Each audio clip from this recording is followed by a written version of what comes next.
Shri Vivekanand research and training institute Roha Raigad व कृषी तंत्रज्ञान व्यवस्थापन यंत्रणा रायगड यांच्या संयुक्त विद्यमाने विविध ठिकाणी डॉक्टर पंजाबराव देशमुख नैसर्गिक शेती मिशन सन 2023 व 24 अंतर्गत शेतकरी गट समूह प्रशिक्षण कार्यक्रमाचे आयोजन करण्यात आले। दिनांक 31 जानेवारी ते 1 फेब्रुवारी तालुका तळा, 2 ते 3 फेब्रुवारी तालुका रोहा, दिनांक 4 ते 5 फेब्रुवारी तालुका मानगाव याप्रमाणे प्रति तालुका 2 दिवसीय प्रशिक्षण कार्यक्रम घेण्यात आला।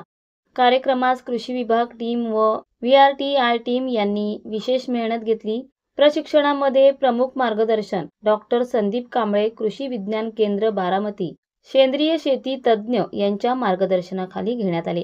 सेंद्रिय शेतीची प्रतिज्ञा, शेतीची मूळ तत्व, पेरणी लागवड पद्धत, शेतीत देशी गाईचे महत्त्व, पीक पोषण व्यवस्थापन, गांडूळ खत, गांडूळ पाणी, जीवामृत, अमृत पाणी, ॲरोग्रीन, सप्तधान्यांकुर, बहुगुणकारी पंचगव्याचा वापर आवश्यक, कीड व रोग व्यवस्थापन, तणांचे व्यवस्थापन, आच्छादन, सेंद्रिय शेती मालाची विक्री व्यवस्थापन तसेच प्रत्यक्ष शेतकऱ्यांच्या शेतीवर जाऊन सेंद्रिय शेतीचे महत्त्व समजावण्यात आले। तांबडी येथील ग्रोवेल शेतकरी कंपनी आणि इंदापूर जवळील कोळवणकर यांच्या विकसित शेताला भेट व त्यांच्या प्रगतशील शेतकरी यांच्या इथे व्हिजिट करून मार्गदर्शन करण्यात आले।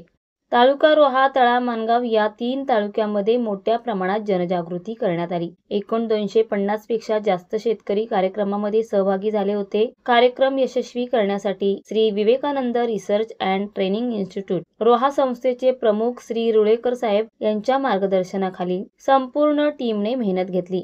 महाराष्ट्र वेदभूमीसाठी भाग्येश घोसाळकर, रोहा। ताज्या घडामोडी जाणून घेण्यासाठी आजच आपल्या महाराष्ट्र वेदभूमी न्यूज चॅनलला लाईक करा, शेअर करा, सबस्क्राईब करा आणि बेल आयकॉनवर क्लिक करायला विसरू नका।